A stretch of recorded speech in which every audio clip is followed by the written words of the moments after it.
Welcome to the Conscious Radio Network. Become enlightened, have fun, and tell all your friends and family to share with everyone they know. You can watch us on YouTube and Rumble while following us on Facebook, or find us on X, Instagram, and TikTok. Our podcast can be found on Libsyn, iHeart, Spotify, Apple Podcast, and more. Most of all, remember to go to our official website at consciousradionetwork.com for past episodes, future shows, and scheduling. We also want to welcome our international audience. Don't stop now. Enjoy the community. Subscribe or follow today.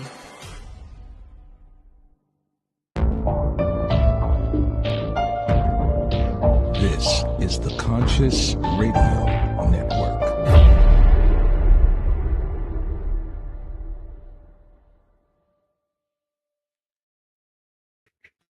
Good day, everybody, wherever you might be on this spaceship we call Earth. Welcome to Conscious Radio Network's The Seance. I'm your host, Reverend Dr. Paul Meckes. If this is your first time tuning in, please click subscribe, like, share, comment, and also don't forget to follow wherever you listen to your podcasts. Today, where do I go when I'm sleeping? He's a writer who tries to help us think and laugh about the pursuit of inner peace in the world of outer chaos. He offers free weekly essays and podcasts, and has written and published 5 novels thus far. He has 2 master's degrees and has taught language for almost a decade. Let's welcome to the seance for the first time, Mike Oppenheim. Now, if you had an ER at the end of your name, I'd ask if you were of any relation. And even though I don't have one, that was probably the most common question for about 20 years of my life. Yeah. And then it went away for about 10, and now it's back higher than ever before. Yep. So I've read that your life sort of changed when you started to get into or started practicing meditation. When and why did you start meditating?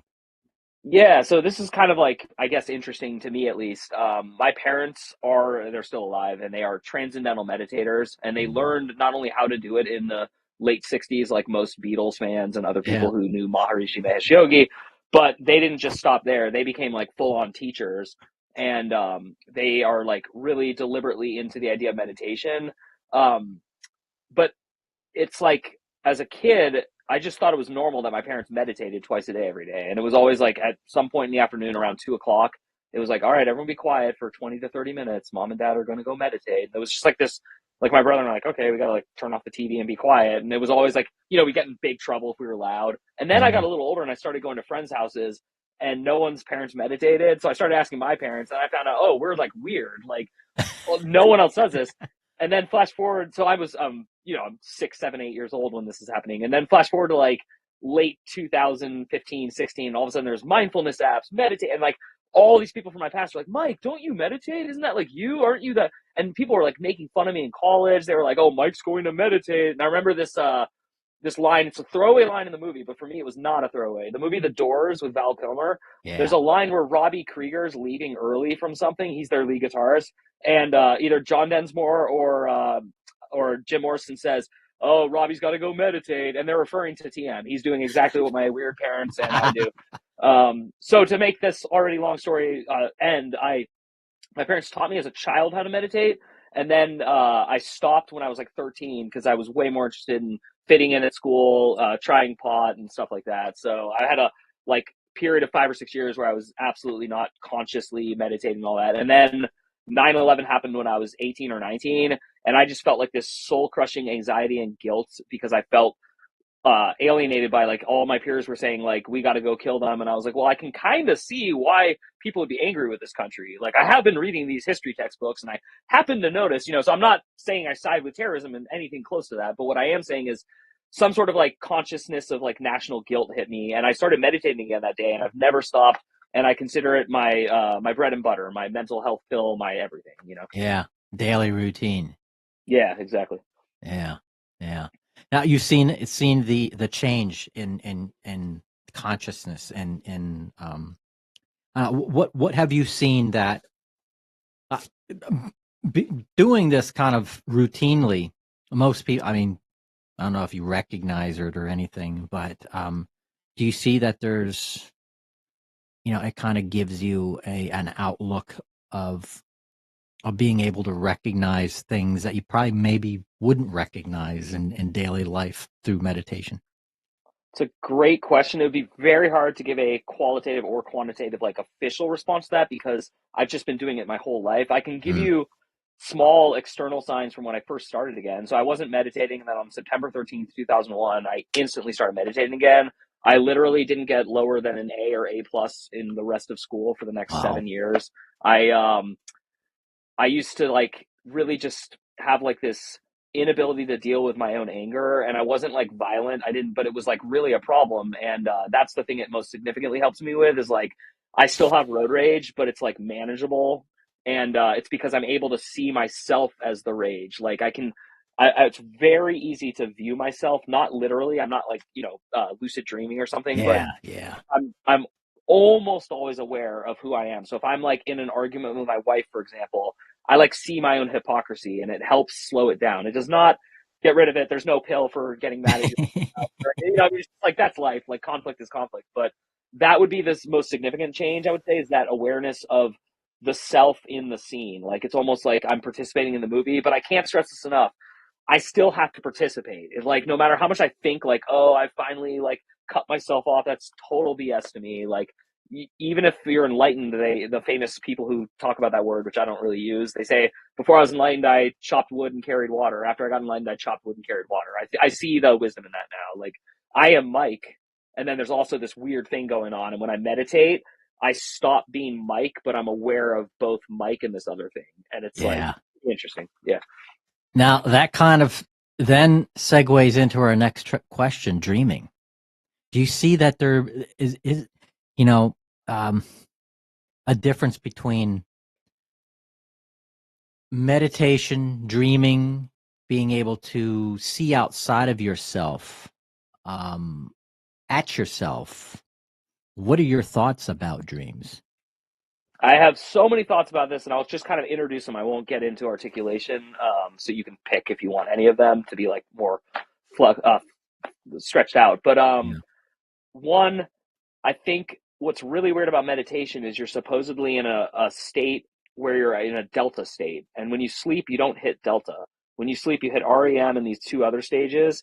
And even if you're knocked out, you don't hit delta. And like there's Mhm. all these other experiences where you do or do not lose what we call consciousness, or you alter into another state.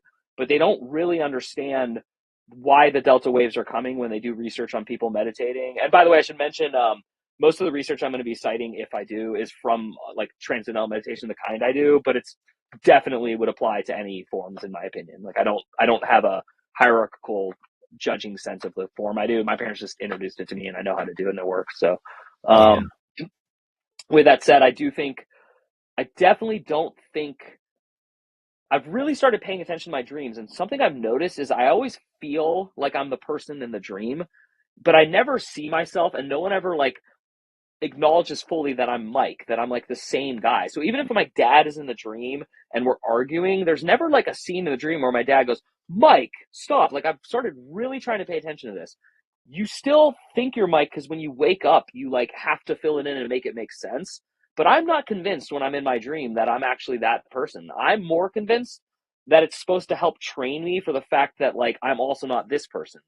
And so every night I'm supposed to be reminded of how easy it is to end this life and never go back to it. Like the same way you wake up and you truly don't care about that person in the dream or what happened. Like you might be haunted for 20 minutes or even a full day. You might tell 7 friends about it, but like you kind of never care and you move on. And I really think that's trying to train us for when we die, you're gone. Yeah. Great. Yeah. Yeah. Have you ever had a dream that just you spent days, if not weeks, just thinking about it and stewing on it, going, what did that mean? Because it meant you you could see it, you could feel it, you can smell it. I mean, it's just to your bones. It meant something, but it took a while for you to recognize what it meant. Yes, I've had a few, not a ton, and actually one still occurs that I can't figure out, and there's two actually that I can't fully figure out. But what you reminded me of that's also of equal interest to me is there are people who claim to be trapped in dreams for years and decades and even lifetimes. And one of them is like a notable stand-up comedian, Ari Shafir. And I mean, if you Google it, he's been on enough podcasts. I've heard him tell the story twice, I think. Yeah. It's pretty interesting. He was like, I believe him, first of all, because there is no sense of time in a dream, and they do seem to take forever sometimes. So Yeah. I know it's not exactly what you asked, but to me, it's like very related. But yeah, I definitely have had that experience, and it's actually pretty scary. Like it is. Yeah. Yeah. Have you ever had reoccurring dreams? Yeah. The one from my childhood that I still can't figure out is like, it's so stupid. My dad is chasing me and he's angry. And then, no, I'm sorry. No, I'm sorry. Actually, I can't even remember. I haven't had it in years, but I'm gonna screw up for some reason. I don't know why. Either Yogi Bear is chasing me and he turns into my dad and doesn't kill me, or it's my dad and then he turns into Yogi Bear. I can't remember now, but it's like this weird thing. And I misspoke even just there. No one ever kills me in any dream. I've never died. I've fallen. I've been in the most recurrent dream I've had is a plane crash, which to this day scares me because three other reoccurring dreams I've had have come true. So it just sucks, like if I have to go through that. But I also read somewhere that we uh maybe we're like not gonna have that death if we have it in dreams. I've heard studies, so I'm Mm, kind of hoping yeah. that. But the plane crashing dream, the reason it's the same is it always we crash into water and then we're underwater and I'm just meditating and trying to die in peace and people are screaming. And so the part of the dream that's a nightmare isn't that I'm dying and it isn't that it's scary to have a plane plunge. All that's in the dream, but the part that terrifies me is people panicking around me when I'm dying and just being like, why are you panicking? Like, this is the worst time to do this. Like, this is it. Like, this is our last conscious moments ever. Like, let's just be quiet. Let's hold each other's hands. Let's like, just like, just Yeah. like I want someone to hold my hand if I'm like having a bad trip or something, or just having a bad day. Like, so that's the part of the dream actually that terrifies Yeah. It's like quiet. I'm listening. me. Yeah. Oh man. So you host a podcast and you ask everyone, what do you think happens when we die? And with all these questions and the amount of podcasts you've done, what have you learned and what has been the most Yeah. common answer? That's a really good question because it actually, up to a certain point, I couldn't answer it, but I've done 215 of these interviews now, and I can definitely tell you these are not the same percentage, but the average, like top two answers for sure, are absolutely nothing, and we're here to learn, and a big reveal happens, and you like understand why you were here. Mm, Many Christians do the reveal version, so this is like a subset. This is like what happens when you die, which is different from is there an afterlife? Like what is you know what I mean? So, but the what I find the most interesting is I've never had someone say we are nothing and you just die. Everyone who's an atheist or who's like truly like there's nothing after this, nihilist, they still think we're made of energy and our energy has to go somewhere. They're like, I don't think I will be beyond this, but I do think like the laws of entropy, the universe, chaos, like all that does apply to whatever is in me. And then what's interesting too when I interview like healthcare workers, because I did hospice for a couple of years, which is where I came up with the idea to talk about this. yeah. There is a life in an eye, and I don't know if you've seen dead bodies, and you don't have to answer this, but I've seen only twice someone who was alive a minute before and then dead the next minute, because as a hospice worker, different people go into those situations, and I wasn't usually one of them. But both times, what fascinated me, because it was a hospice ward, so these people are going to die. It's not like you Yeah. walk in and you're like, oh my God. It's more like, oh, that sucks. Like they finally, but Yeah. something isn't there. There's a thing when you're alive, and it like, even your drunk, passed out friend, if you pull their eyelid open, like you can tell they're alive by like this eye, and they call it like animus, I think. But that is like the most interesting part of all of this coffin talk and conversations about death is like that thing is I think why people believe there is like an energy component to this, that there's. So that's the two most common answers. But I would actually say what's blown my mind is way more people are quietly spiritual and religious than you would ever think, especially in Mm, America. It's actually, we're like way, way more spiritual than our media or people for some reason want to profess. I have a feeling some of that has to do with like right wing evangelism, like just turning people off from even using those words. I have a strong feeling that's part of Yeah. it. But yeah, most of us are pretty like into the seance, into these ideas. Yeah. Yeah. And it is amazing. Like you said, we know it's like there's something when you look at, someone who was just breathing one moment and they pass, and especially being bedside. Um, it's it's like there's an energy. It's weird. It's like you can see it, but not. You can feel it, but not. But it's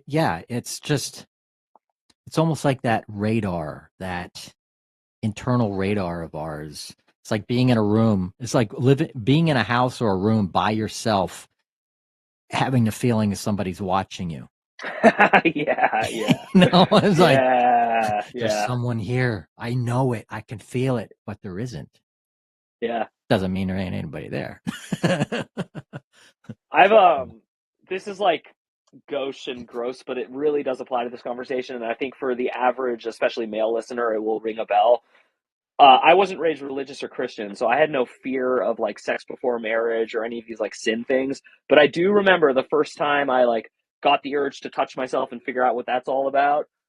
I got that feeling that someone was watching. I like remember that so specifically, and it like horrified me because I remember being like embarrassed. And then I started reading about like after you die, you have like life reviews. I started like wondering if like all those times, and this is separate from what I just mentioned, but like all those times you're like sitting and you just like kind of judge someone. Like I used to be a coffee shop worker, so I would like see 1,000 people over the course of a couple months, and like Yeah. you just can't help it. You're like, oh, look at that weird mole on your face, like things like that. And like I was like, oh god, do I have to like relive all those? Because like those weren't intentionally harmful, and I didn't say them out loud. And so I feel like all of this falls under that: dreams, fantasies, just thoughts. Yeah. Yeah. Yeah. Um, do you believe in reincarnation? What are I your thoughts no on longer reincarnation? do. Yeah, I no longer do. The podcast has actually convinced me otherwise. Yeah. I believe that we have many different lives, but it's not us. So I don't like the Mm. way reincarnation is described. I'm not Mike, who's going to come back as Cleopatra, or all these like it's not like that. It's more that this energy, this consciousness is playing everywhere. And so like I'm not even convinced that you're real so much as you live in your world and you're inventing me, and I live in mine and I'm inventing you. And I actually think this is possible. I think that it is very possible for the same organism to be experiencing versions of itself. And I that's what I think is going on. And then when you add that with Einstein's theory of time, which I don't understand, but I do understand like the idea of it is that time is very relative, and it is possible for time to like stop, and you could just see like you could look down like at a map is a flat like three-dimensional image, right? like Yeah. like countries are not actually as big as we think they are on these maps, right? And you go to a globe and you're like, oh wow, like America's not 700 times bigger than Africa. And like so the what I'm trying to explain is that when you're in real time, time is like this thing. Like of course Cleopatra came before me, but I think if you were able to press down all that's ever happened and will happen into a map, that would explain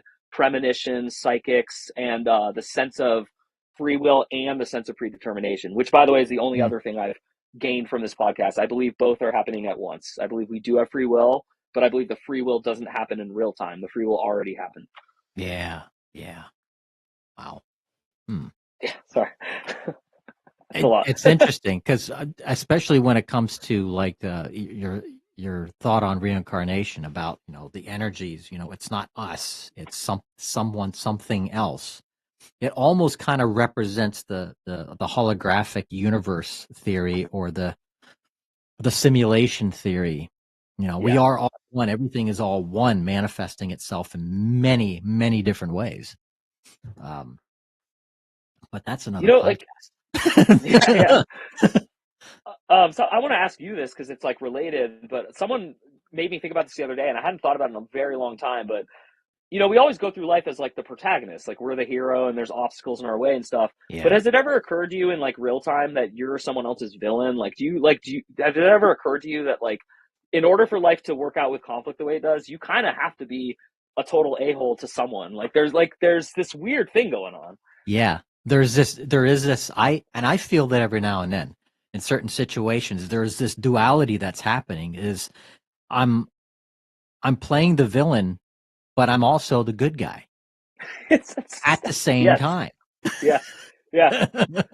Yeah. I have kids and it really comes up often with that. Like when I'm playing my dad role and I'm like coming down and I'm like, this is stupid. Like, I don't believe in socialization. I'm just doing this so you don't get kicked out of school. Like, you know, like someday you're going to be old enough. You can smoke pot and do whatever you want. I truly Right? don't care. Just make it to 18, please. Like, Yeah. don't go to Yeah. jail. And just hopefully after that, you're just a good person. You know? Yeah, no, exactly. Yeah. Which goes Yeah. back to what you just said. It's like deep down, you know, you're good. You just do. Like, Yeah. Yeah. and you meet people sometimes and you can see that like maybe they're not so good. Like every once in a while, you know? Yeah. Yeah.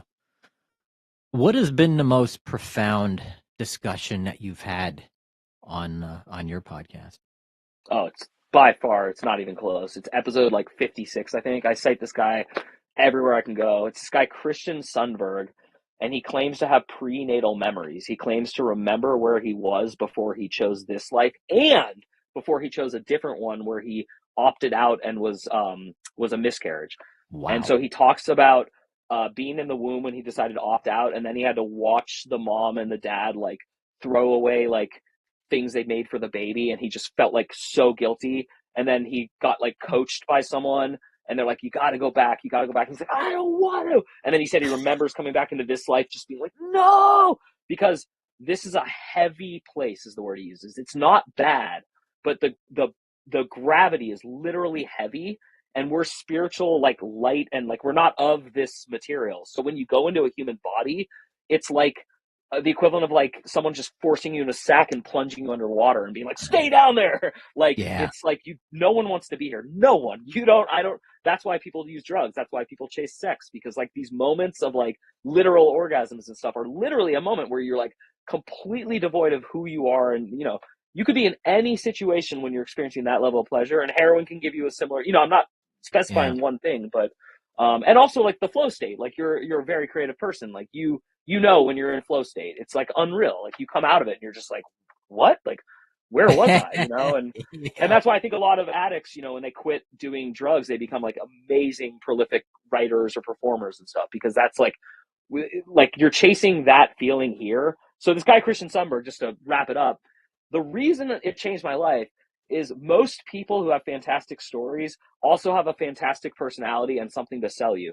He has a book and it's free, and he said like he doesn't really enjoy this mission that he's on, but he just has to tell everyone what's really going on so that the people like me can just like calm down and actually do what we're here to do. And so I read his whole book after I interviewed him. I read it like, and then I paid him anyway. I was just like, but he was so nonchalant. Like I've never seen him more bored, not really excited to be on a podcast, not like, and again, it wasn't insulting or mean or degrading. It was more like you could just see, like, it was like a person who was like, I gotta go to work again. I gotta carry this big, you know, satchel and then like build a house. Like he just had that attitude of like, this is exhausting, this life, you know. And this background story to how he remembered all this stuff is fascinating, but I'm not going to waste your time. It's Christian Sundberg is his name, and I always refer people to him. He goes on many podcasts and stuff. I don't even care if someone listens to my version or not. It makes no difference to me. But if you're really curious about where we come from and why we're here, he is my favorite source for that I've ever met. Wow. Yeah. I'll definitely, I'll check him out sometime. Definitely. That's interesting how someone can remember that, and you know how far that consciousness goes, you know, before being in body, and it's amazing. He also, one other thing that was really interesting, he explained, do you remember The Price is Right? There's this game called Plinko where you draw the little thing in it. Yeah. Okay, he said life is a Plinko board, and you pick your Plinko chip and you see like all these options, but he said the second you Plinko this way, you've cut off this whole side of your life.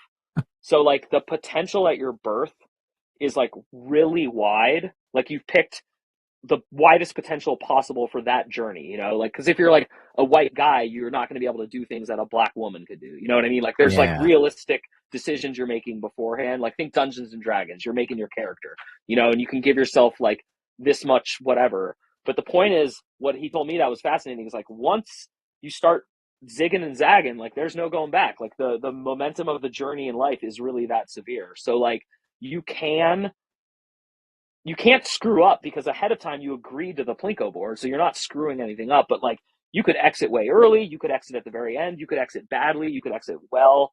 That's the part that really like hit me from his story. Huh. That's intriguing. And Yeah, that's a very, I can see it. I yeah, me can too. definitely envision that. Yeah. Like I have a divorce and I can see the Plinko like from there, you know. Yeah. Like it's just to give a real example. Yeah. Yeah. Huh. Um, so you talk about the different states of consciousness and especially dreaming. Can you expand on this and perhaps explain why you keep returning to this theme in most cases? Yeah. Number one of the bullet, I'm like really curious and I'm impatient, which is a major problem for me because like I want to get the box that this board game came in and I just want to read the damn rules. And I get the feeling I'm not allowed to, but I still don't care. I'm pretty petulant and whiny about that. So I started thinking, okay, what if the rules really are there and we're just supposed to figure it out? Maybe that is the game. Like, what if that was the game? So the game isn't to like make money, love someone, not love someone, lead a revolution. No, no, no. The game is to learn how like the game. So I started paying attention to when is the game different. And I started thinking every night I go to sleep, I sleep somewhere between 6 and 8 hours, depending on the night, sometimes much less, obviously, but I never sleep more than 8. And no matter what, I'm going to have at least like an hour of REM every 3 hours, they say. Yeah. So the REM is the part that you remember and experience. It's an experience you remember, can remember. It doesn't mean you're not having other experiences. It's just you're not remembering them. And then I started Right. thinking, well, what is memory and what is consciousness? And when I wake up every day, how do I even know that this isn't the first day I've ever done this and I'm just completely making up every day until now? I don't. And even if I find someone to tell me that was true, we've seen enough movies to see how even that could be fake because I Yeah. could just be seeing the person. Vanilla Sky comes to mind for an example of like um, uh, this kind of scenario. Like you don't know if this is a dream and the dream is a dream. You don't even know if this is fake and the dream is real. We don't know any of this. What we do know is we experience and we feel an experience, and the experience is very different in a dream. And if it's that different, then maybe this is that different. And so I started like real, and that's why I'm obsessed with dreaming is that it helps me relax. It helps me realize that like so this is a very fake example, but like right now we're recording this in January of 2025. America is having a lot of like issues with itself. Yeah. I'm not a political person, but I'm not living in a hole, and I could, you know, I don't think I need to spell out for everyone who and what I'm talking about. But the point is that right there is like a dream. Like for some people, it's a really good dream, and for some people they'd call it a nightmare, and for other people, the chaos is the nightmare or dream. Like, you know what I mean? There's all these components to it, but almost no one in America went the entire month of January of 2025 not at least once thinking about this scenario that we're talking about. And to me, that is evocative as like why dreams matter and why reality matters. Because I personally, thanks to social media, no longer believe in reality. I have read people describe events from my lifetime, and it's described so falsely from my memory, and yet who am I to tell them about theirs? So that's why dreaming is so interesting to me. It really is. I think we're co-dreaming right now. Yeah. And that kind of makes me question, that cliche that we've always used. I haven't seen or haven't heard it recently, but I'm going to say it now. We always used to say life is but a dream. What Wow. if life is the dream and the dream is the reality? That they're actually juxtapositioned. I mean, it's so crazy, and yet it would explain so much, and then it also would lead to a million more questions because it goes back to something I said earlier. Like, are you like? I mean, I should ask you actually straight up. Like, when you dream, are you confident that you're really yourself and you're dreaming? Like in so not when you wake up, but like in these dreams, have you ever like tried to look in a mirror? Do you like know if someone calls your name? I'm just curious. Like, No, I've never seen myself in a dream. yeah, It's like always this point of view outside of myself, kind of watching myself do something or going through something. Sometimes even narrating, like yeah, narrating yeah, a story or something. But yeah, it's always outside of myself watching something. But what's weird about the dreams too is energetically, it's a part of you, as yes, though yes, like you mentioned before a little bit, that quite possibly these dreams are like chapters of an owner's manual. Like we're born into this world without a owner's manual. I mean, nobody tells us, how this works, what to do, this to do. But what if the dream is the owner's manual that is a download that you get, every now and then sequentially throughout your life? I think there's a lot of wisdom to that. I really do. I think, and it's weird because the dream's message is so nonlinear and not clear, but the vibe is so clear. You know what I mean? Like, the one you asked me earlier, like, what's a dream that wasn't explained? The most haunting one ever is, and I know the period it was in was a dark period of my life, meaning like I was starting to give up hope. Like I was starting to lose my sense of optimism and sense of self. And it was around the divorce and everything. It had to do with separation, not being around my children, and like just Yeah. stuff like that.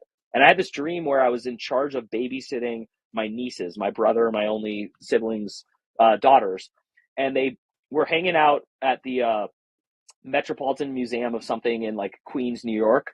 And then one of them runs to the right into a forest and the other runs left into a forest. Hmm. And I had to decide which kid to run after because one was going to get lost and die if I didn't, you know what I mean? And so Yeah.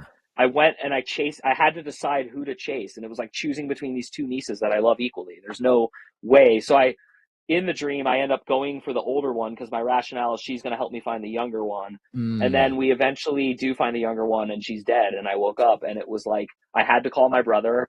I was like afraid to like come and visit and babysit. I was like worried that it was a premonition. And this goes back to that, like the plane crashing thing. Like that's so stupid to be worried about it. And yet it happened, like, yeah. and so I actually know the feeling of seeing a dead person who didn't die, and that's the end of this. Why I'm bringing this up, like, so that's what I mean about a manual, like, so now I know what that would feel like. Yeah. Yeah. Um, so before we move forward, where can people find you? Oh yeah, so I have a website, mikeyop.com, mikeyOPP.com, and everything I do is up there. I used to be a professional musician, filmmaker. I keep stuff up there. I'm also constantly updating it, but my main profession right now is I write fiction and nonfiction, and I do that podcast. So I do these three things like very regularly right now.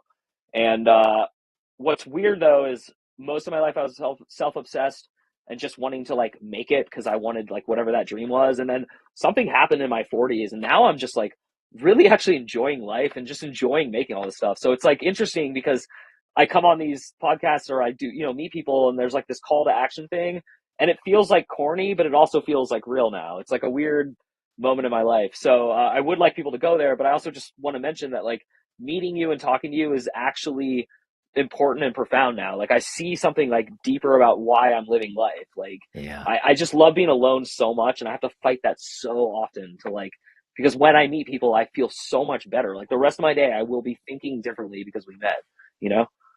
Yeah. It's amazing the people that, whether we do it in person or remotely, that's what's cool about being a podcaster. The amount of people Yeah.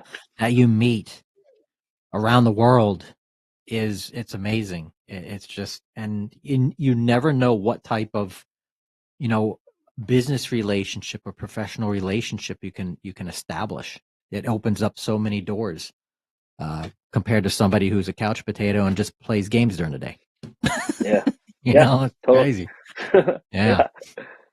Yeah. So before we wrap up the show, what would you like to offer as a takeaway for our audience? Some words of wisdom.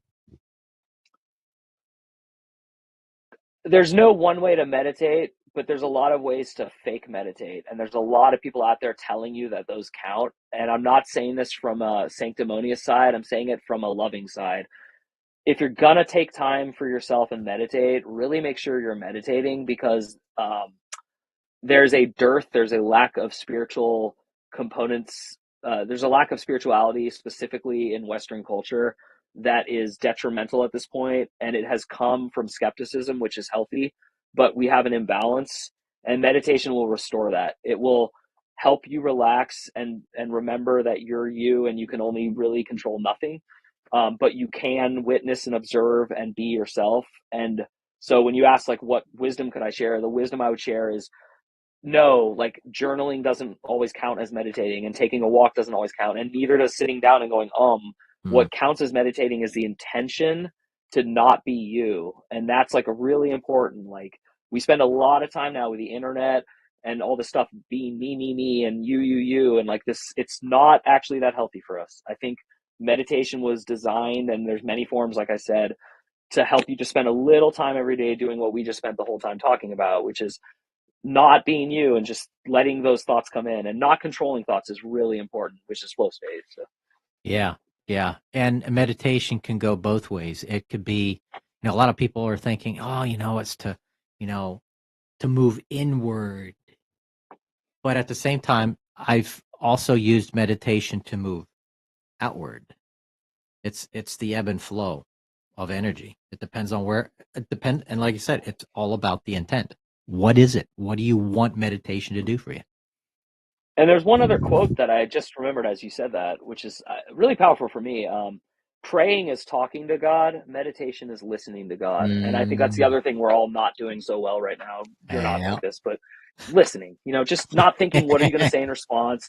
Letting someone say something that pisses you off and actually sitting in that. Like, what does that feel like? Why are you pissed?